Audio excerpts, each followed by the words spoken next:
श्री असाउद्दीन ओवैसी। तो मैं गांधी की तरह इस कानून को फाड़ता हूं। ये अनकॉन्स्टिट्यूशनल है सर। इस देश में झगड़े पैदा करने का काम बीजेपी करना चाहती है मस्जिद और मंदिर के नाम पर, इसीलिए मैं इसका कंडेम करता हूं। श्री असाउद्दीन ओवैसी। बहुत बहुत शुक्रिया सर।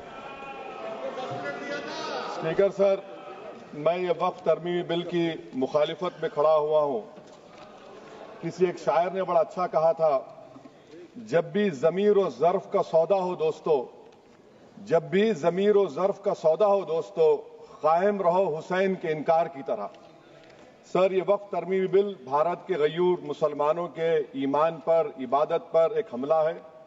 नरेंद्र मोदी की हुकूमत ने इस मुल्क की सबसे बड़ी अक़लियत के खिलाफ एक ऐलान जंग कर दिया, और ये जंग ना सिर्फ मेरे जिस्म पर है, बल्कि मेरी आज़ादी पर, मेरी समाजी और माशी मार्जिनलाइजेशन पर है, मेरी शहरियत पर है, मेरे मदरसे, मस्जिदों, खानखाहों और दरगाहों को निशाना बनाया जा रहा है। और ये हुकूमत सच्चाई को नहीं बयान कर रही है कि ये तरमीमी बिल से मुसलमानों का तहफ़्फ़ुज़, तरक्की और गुर्बत का खात्मा होगा। ये सरासर झूठ है। सर, अगर आप आइन के आर्टिकल 14 को देखेंगे तो उसमें लिखा हुआ है इक्वल प्रोटेक्शन।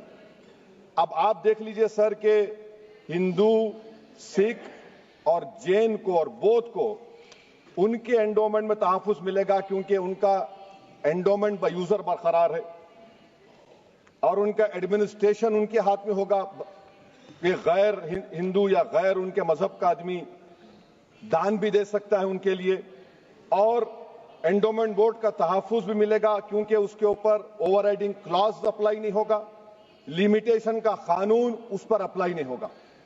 उसके बरक्स ऑपोजिट आप देख लीजिए, मुस्लिम वक्फ को वक्फ बाय यूजर निकाल दिया गया।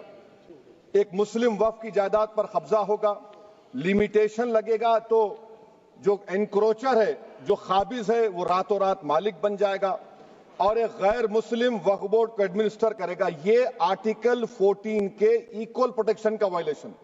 अब आर्टिकल 14 में सर इक्वालिटी बिफोर लॉ भी है, और उसका कैसा वायलेशन हो रहा है कि कोई आर्बिट्ररी स्टेप नहीं ले सकता और कोई भी ऑफिशियल किसी भी तरीके से गलत आर्बिट्ररी फैसला नहीं लगा। यहां पर आप एक डेजिग्नेटेड ऑफिसर को रखकर वो फैसला लेगा कि ये जायदाद वक्फ की है, गवर्नमेंट की है। क्या ये प्रिंसिपल्स ऑफ नेचुरलिटी के खिलाफ नहीं है जिसका तकर्रुर एग्जीक्यूटिव करती है? ये हमारे theory of separation of powers, Bharat के आइन का बेसिक स्ट्रक्चर का हिस्सा है। क्या इसका वायलेशन नहीं है? सर, आर्टिकल 25 का वायलेशन कैसे है कि आप मुसलमानों से वक्फ बाय यूजर छीन रहे हैं और फिर आप कर्ब कर रहे हैं वक्फ वाल औलाद को, मगर वहीं पर दूसरे धर्म के मानने वालों को उनके मजहब पर चलने की पूरी इजाजत है। लफ्ज जो आर्टिकल 25 में इस्तेमाल हुआ सर, वो इक्वली एंटाइटल्ड, यहां पर मुसलमानों के इक्वल एंटाइटल्ड नहीं हो रहा।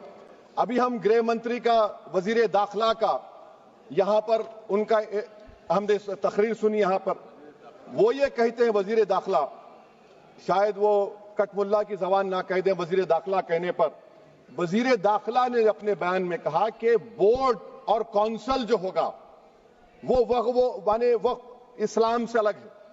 सर, अगर ये बात सच है आपकी, तो फिर आपको यह कानून बनाने की जरूरत ही नहीं है। आप एक नॉन स्टैट्यूटरी बॉडी बना दीजिए।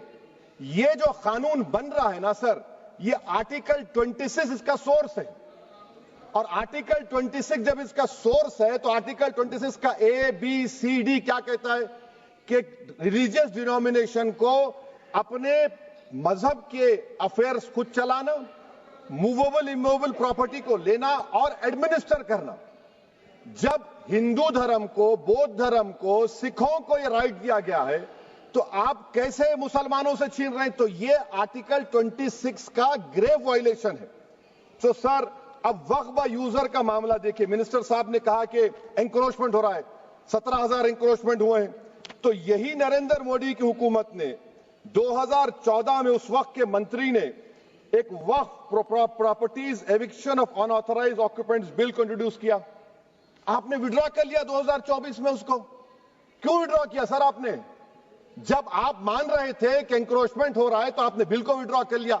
अच्छा सर, अब वक्फ बाय यूजर को आपने निकाल दिया, माने कंडीशन क्या लगाए कि अगर उसमें डिस्प्यूट होगा और गवर्नमेंट प्रॉपर्टी होगी। सर डिस्प्यूट तो है, मिसाल के तौर पर मोहिबुल्लाह साहब जिस मस्जिद के इमाम है, पार्लियामेंट के सामने मस्जिद है सर, 123 प्रॉपर्टीज में मस्जिद है, डिस्प्यूट चल रहा है। कल कलेक्टर या डिस्ट्रिक्ट ऑफिसर बोलेगा कि भाई साहब ये गवर्नमेंट प्रॉपर्टी है, स्टिकर लगा दिया जाएगा, मस्जिद बंद, गवर्नमेंट प्रॉपर्टी हो गई, होगी ना सर। अब ये बताइए, आप जब से यहां पर पूरे बीजेपी रूलिंग पार्टी हमको ज्ञान दे रहे हैं कुछ नहीं होगा, कुछ नहीं होगा, मैं दलील के साथ बता रहा हूं आपको, ये मस्जिद दिल्ली गवर्नमेंट बोलती हमारी है, वक्फ दिल्ली वक्फ बोलता हमारी है, तो सर वक्फ बाय यूजर, अगर मैं अपनी गवर्नमेंट के खिलाफ वक्फ बोर्ड वक्फ बाय यूजर इस्तेमाल नहीं करेगा तो क्या है सर। अच्छा ये अमेंडमेंट जब हो जाएगा तो मुझे कहने दीजिए सर, सिर्फ प्राचीन मंदिरों की हिफाजत होगी, मस्जिदों की नहीं होगी। अब सर आप आ जाइए, अगर डिस्प्यूट मेरा एंशिएंट मॉन्यूमेंट से वक्फ का, एक मिसाल दे रहा हूं, दिल्ली में 172 वक्फ प्रॉपर्टीज एएसआई कंट्रोल में है, मैं तो हार ही गया वो, क्योंकि मेरे पास डॉक्यूमेंट नहीं है। आप कह रहे हैं कि डॉक्यूमेंट चढ़ाओ, अगर मेरा गवर्नमेंट से डिस्प्यूट चल रहा है मैं तो क्लेम ही नहीं कर सकता, क्योंकि आप जज बनेंगे, आप ही फैसला करेंगे, और जब तक आप फैसला नहीं करते वो वक्फ की प्रॉपर्टी नहीं होगी, वो प्रोविजन डाल दिया आपने। अच्छा अगर मेरा डिस्प्यूट एंक्रोचर से होगा सर, तो एंक्रोचर में तो आपने तो 107 को डिलीट कर दिया, आप रातों रात खाबिज को, एंक्रोचर को मालिक बना रहे हैं। सर मैं ये पूछना चाहता हूं आपके जरिए हुकूमत से, एक मुंबई में एक बहुत बड़े दौलतमंद है, खोजा बरादरी का यतीम खाना था, उन्होंने 2004 या 5 में 22 करोड़ में खरीद लिया। वो केस सुप्रीम कोर्ट में कि आप उनको मालिक बनाना चाहती है लिमिटेशन एक्ट अप्लाई करके, हमको बताइए, हम जानना चाह रहे हैं। और सच्चर कमेटी ने सर 2007 में कहा कि दिल्ली के 123 प्रॉपर्टीज की मार्केट वैल्यू 6000 करोड़ की। आज हम 2025 में आ गए, क्यों आप उन प्रॉपर्टीज के खिलाफ पड़े हुए? 1976 में उस वक्त के वजीर आजम इंदिरा गांधी लेटर लिखा, इसको आप दे दीजिए, मगर आप उसको मानने को तैयार नहीं है। तो सर और एक जो झूठ फैलाया जा रहा है, management empowerment efficient development, sir this bill takes any management from the hands of Muslims, disempowers the waqf in comparison to any other stakeholder, takes away the efficiency of administration and hampers development. Waqf disempowerment in the name of efficiency, inefficiency is being created. The progress of development from pre-independence till today is sought to be destroyed. Sir अभी हमारे home minister साहब ने फजल पुकाया case का जिक्र किया। Sir मैं आपसे गुजारिश करूंगा कि होम मिनिस्टर जरा अच्छे लोगों को रखकर इंफॉर्मेशन ले, फजल पुकाया का ऑबिटर क्या है? इट इज ऑबिटर, वो रेशियो डिसेंडेंटाई नहीं है जो आपने कहा है। अच्छा सर शेड्यूल ट्राइब के बारे में कहा, क्या शेड्यूल ट्राइब में मुसलमान नहीं होते? शेड्यूल कास्ट में नहीं होता मुसलमान, शेड्यूल ट्राइब में मुसलमान होता, तो क्या आर्टिकल 25 मेरा चला गया, आर्टिकल 26 चला गया, आर्टिकल 14 चला गया, 15 चला गया, 29 चला गया? लक्षद्वीप का एक मुसलमान एमपी है, क्या उसको राइट नहीं है क्योंकि ट्राइबल है? क्या कह रहे हैं आप? इस ऐवान को क्यों गुमराह कर रहे हैं आप शेड्यूल ट्राइब के नाम पर?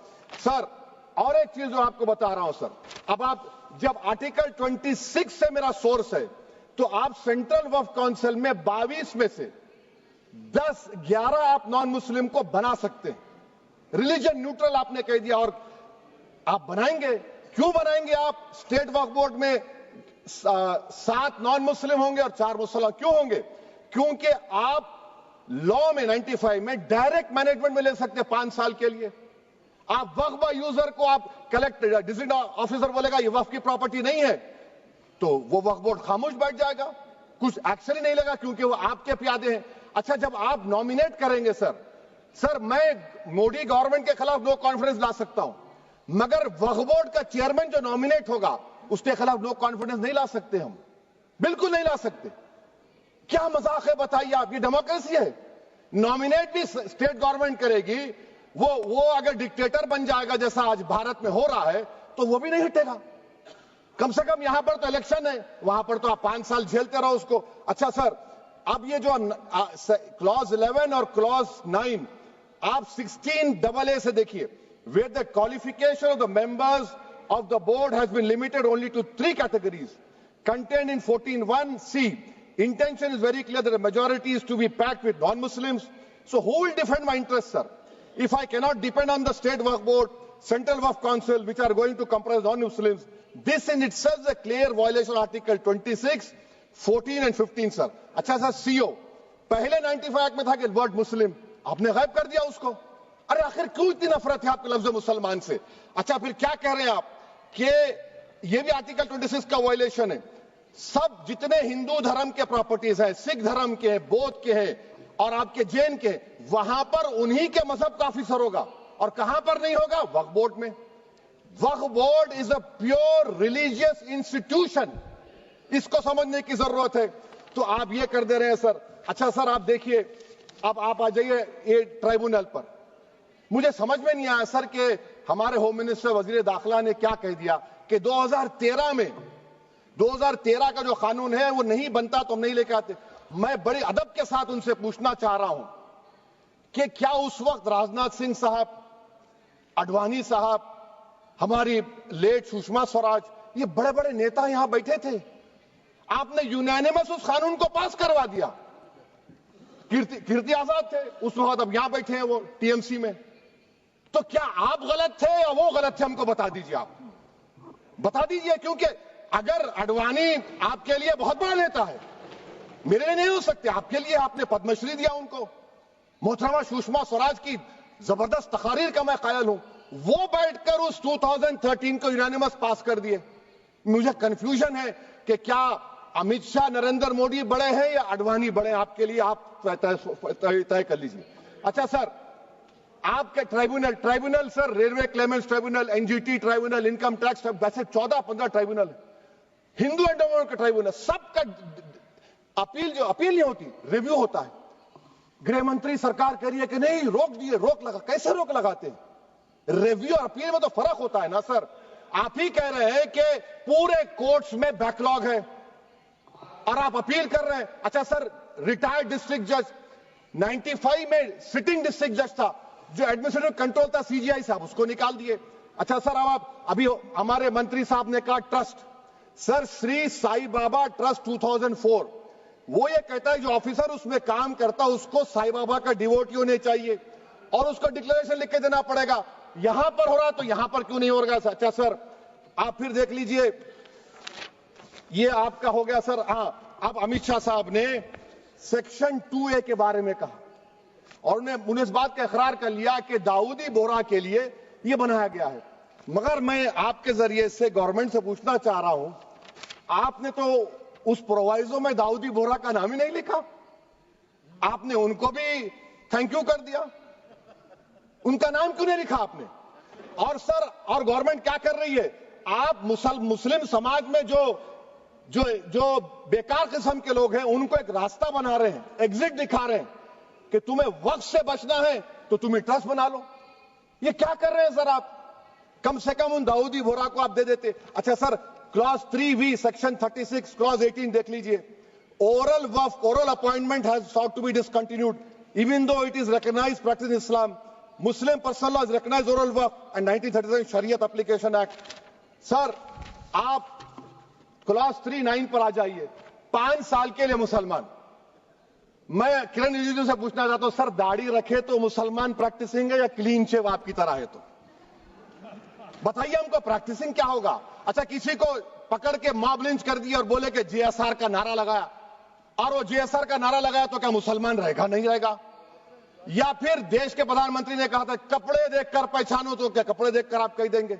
अच्छा, अगर कोई क्रिश्चियन हिंदू धर्म कबूल करता है तो क्या वो मंदिर को दे सकता प्रॉपर्टी? फिर भारत के संविधान में आर्टिकल 300 क्यों है सर? राइट टू इक्वालिटी क्यों है? फ्रीडम ऑफ रिलीजन क्यों है? 5 साल कहां से लाएंगे? अच्छा सर, और एक चीज सर, और एक चीज मैं आपको बोल के खत्म कर दूंगा सर। इस बिल में वक्फ औलाद का सर, इसमें आप देखिए clause 4(3)(2), the creation of waqf al-awlad shall not result in denial of inherent rights to heirs, including women heirs or the waqif or any other right of person. Sir, ये article 25 का violation है, शरीयत application act 37 का violation, article 300A का violation है। अच्छा, हिंदू धर्म में सेल्फ एक्वायर्ड प्रॉपर्टी को एक हिंदू, अब उसके फर्ज के 2 बच्चे हैं, वो एक को अपनी पूरी दौलत दे सकता है, कोई रोक टोक नहीं है। वो कहेगा नहीं मैं घर के बच्चों को नहीं दूंगा, मोहल्ले के गरीब को दे दूंगा, वो भी कोई रोक टोक नहीं है। वहां पर आपको बच्चों की फिक्र नहीं है। जब मैं अपनी प्रॉपर्टी को अल्लाह को मालिक बनाकर दे रहा हूं, आप कह रहे बच्चों की फिक्र नहीं है। इतनी मोहब्बत आप बिल्किस बानो से दिखा देते तो आपके लिए दुआएं देती आपके लिए। तो सर आप दूसरी बात आप देख लीजिए सर, आखिरी बात कहकर मैं अपनी बात को मुकम्मल कर रहा हूं सर। नहीं खैर मैं मुकम्मल कर रहा हूं। स्पीकर साहब बहुत टाइम दे दिए। सर आप देखिए इसमें अमित शाह साहब बोले कि इतनी प्रॉपर्टीज का कब्जा हुआ, चोरी हुई, ये हुआ। सर क्लास 2652A सेक्शन, अगर कोई प्रॉपर्टी बेचता है 2 साल की सजा थी, आपने क्या कर दिया, उसको 6 महीने कर दिया। नॉन बेलेबल था, आपने बेलेबल कर दिया। सेक्शन 40 की बात करते हैं। सेक्शन 40 में सर हमको जो ज्वाइंट वर्किंग कमेटी का जो नोट्स दिए, उसमें मिनिस्ट्री ऑफ माइनॉरिटी अफेयर्स ने कहा कि 30 साल में 515 केसेस सेक्शन 40 के और सिर्फ 8 लोग कोर्ट को गए। वक्फ यूजर का कानून तेलंगाना आंध्रा में है, सेक्शन 40 का कानून तमिलनाडु 63 है, आंध्र प्रदेश में 43 है। और सर आप डायरेक्शन दे रहे हैं, अच्छा क्लॉज 4218B देखिए सर, आप रूल बना रहे हैं, कोऑपरेटिव फेडरलिज्म के खिलाफ है, इतना रूल बना रहे हैं। और आखिर में सर मैं आपको बताना चाह रहा हूं स्पीकर साहब, ये बिल का मकसद सिर्फ मुसलमानों को जलील और रुस्वा करना है, मुसलमानों को दूसरे दर्जे का शहरी बनाने का इनका मकसद है। सर अगर आप हिस्ट्री को पढ़ेंगे तो महात्मा गांधी उस वक्त के व्हाइट अफ्रीका में सफेद फार्म अफ्रीका के कानून को महात्मा गांधी ने कहा था कि ये मेरा कॉन्शियंस इसको मानता नहीं, मैं इस कानून को कबूल नहीं करता हूं। तो महात्मा गांधी ने क्या किया, उन्होंने उस कानून को फाड़ दिया। तो मैं गांधी की तरह इस कानून को फाड़ता हूं। ये अनकॉन्स्टिट्यूशनल है सर। इस देश में झगड़े पैदा करने का काम बीजेपी करना चाहती है मस्जिद और मंदिर के नाम पर, इसीलिए मैं इसका कंडेम करता हूं। और मैं आपसे गुजारिश करता हूं कि मैंने अपने 10 अमेंडमेंट दी हैं, आप इसको कबूल करिए सर, मुझे बोलने का मौका दीजिए और उस पर डिवीजन का मैं डिमांड भी करूंगा। Thank you sir.